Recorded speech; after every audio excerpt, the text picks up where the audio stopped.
welcome back to another episode of Pokemon Knowledge. On today's episode, I want to go back and reassess some of the thoughts I've had in the past because the Pokemon market is very fluid, and anytime you have something that's very fluid like the Pokemon market, there's going to be constant changing, but more importantly, you're going to have to be able to adapt and recognize factors that even though they are outside factors, not in the hobby, it could have an overall impact on the hobby. And what I'm talking about today is really inflation. The reason why I need to go back and reassess a lot of my thoughts is because I've been on the record saying that I didn't really think the Pokemon market as a whole was really being affected by like stimulus check money and stuff like this. And the reason why I said that is because a lot of the cards I follow, a lot of the products I follow on a daily basis are on maybe a little bit more of the high end. So let's just call it anything over $100. And yeah, like I talked about the Torchic Gold Star that sold for PWCC at $50,000. I said somebody buying that card is well above the $75,000 threshold for individual or $150,000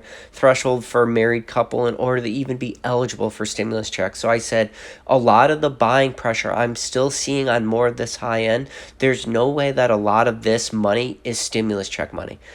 But I think I was wrong in the sense that I've also said in the past that one of the most alluring things to immerse into Pokemon, and especially when it comes to modern, is the very low entry points. And I've also been on the record at saying that the entry points for Pokemon makes it very easy. And when you think about it, you can buy an entire booster box with 36 packs, whether you're paying $85 for Battle Styles or $120 for Evolving Skies or a bunch of sets in between. The entry points are very low.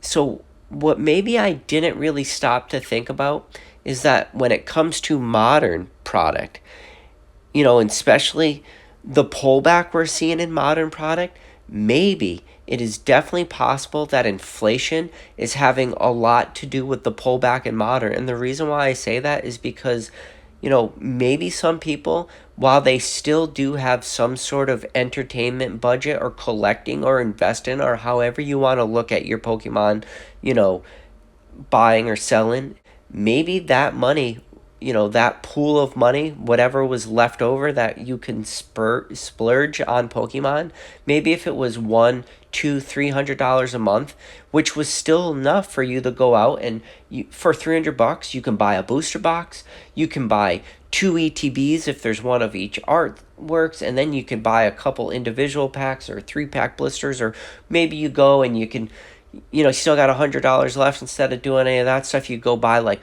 one graded PSA card for $100, and maybe a decent PSA card.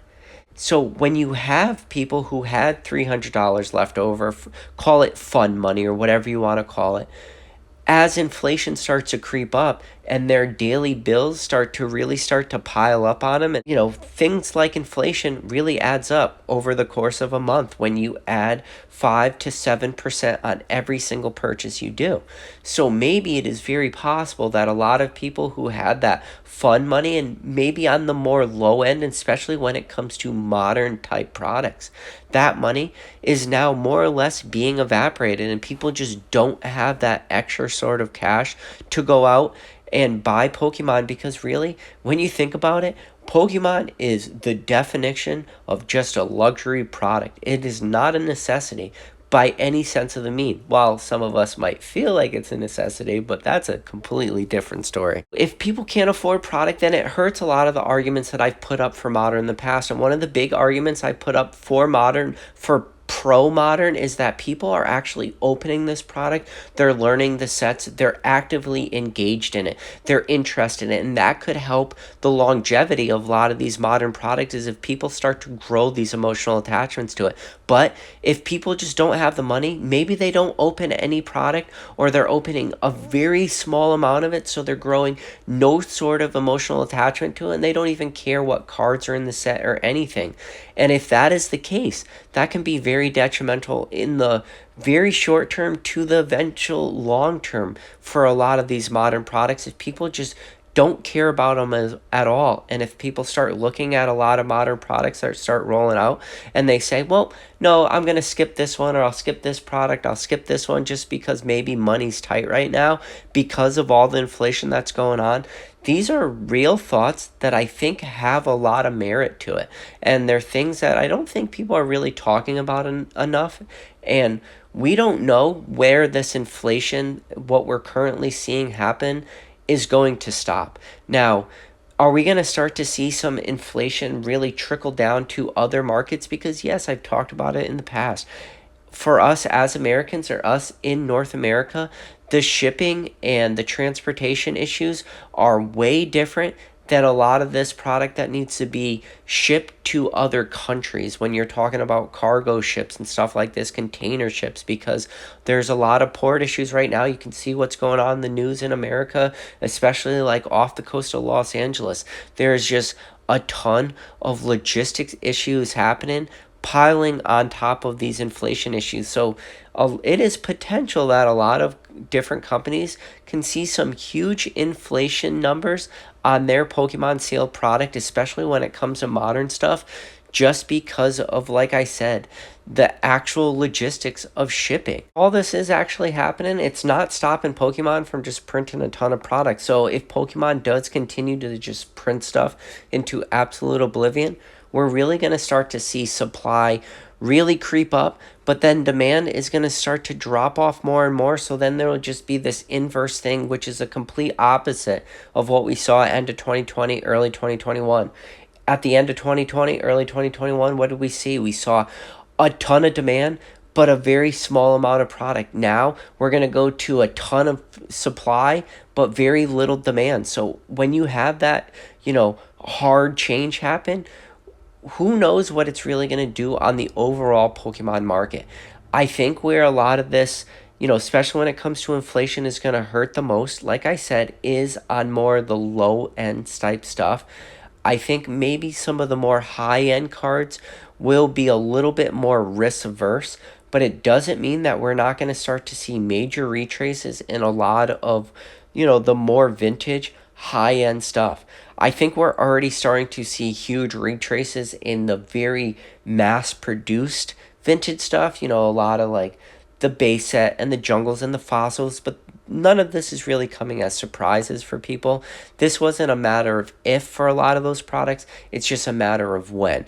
But maybe on the more high end, when you're talking some of the late e-reader sets, late Wizard of the Coast sets, Expedition, Aquapolis, Skyridge, high-end hollows, whether it's sealed product, whether it's pretty much any vintage WotC booster box, any of the Nintendo stuff, any of the Diamond and Pearl, any of the Heart Gold, Soul Silver, and even some of the black and white booster boxes you've seen absolutely go crazy. And then you can make the argument that, $400 Sun and Moon Cosmic Eclipse booster boxes is crazy price. So who knows when these price pullbacks are really going to happen or what it's going to look like on a very broad, Pokemon market. I think where we'll start to see it, like I said at first, is definitely in the super modern sealed product. And I think a lot of that has to do with the amount of people that really came into the hobby from more of a seller's end when it comes to trying to, grab these distribution agreements and all this stuff. A lot of these people, I've already said in other videos, there's a strong likelihood that if they're very new, they don't understand the market very well, that they just thought they saw any free tendies as long as they picked up Pokemon Modern product at distribution level pricing. A lot of those people can get hurt real bad, and if they are just getting an absolute flood of especially modern product, they can try to be liquidating this stuff as fast as they can to just do whatever they can to get their head above water. Because one thing that is as true about Pokemon today as it was a year ago, as it was 5 years ago, Pokemon, I've said it before and I'll say it again, they are a train going down the track, and there is no stopping Pokemon. They do not stop. They do not wait for people to get off. They just keep chugging along.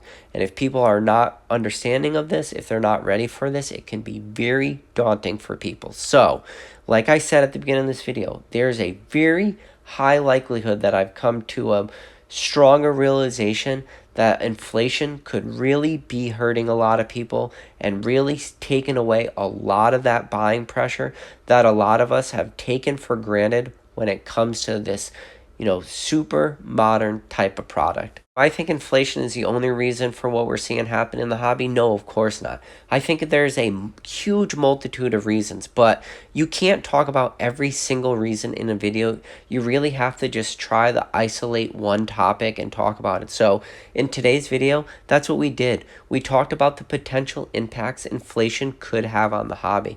Now, what is the long-term effects of this going to be? It's still way too early. It's still to be determined. Like I said, we don't know where a lot of this inflation rates are going to wind up in the long run. If we potentially saw $7 a gallon gasoline, which who knows if that's a likelihood or not, but if we ever saw like crazy inflation or potential hyperinflation, and if you guys don't know about hyperinflation, you're lucky. You don't want to know about hyperinflation, because hyperinflation is the kind of stuff that keeps you up at night. So who knows where the market's going to land, where the hobby's going to land, but I think it is important to start talking about this stuff and looking at every single issue that could be a cause and what the effect can be. But that doesn't mean that you guys can't also be taking advantage of the market. As soon as you're able to recognize, as soon as you're able to identify trends happen, you can still make a lot of stuff work for you. And I think that is the one key to take from this video. But hey, if you made it to the end of this video, I appreciate it a lot, guys. And I'll catch you on the next video.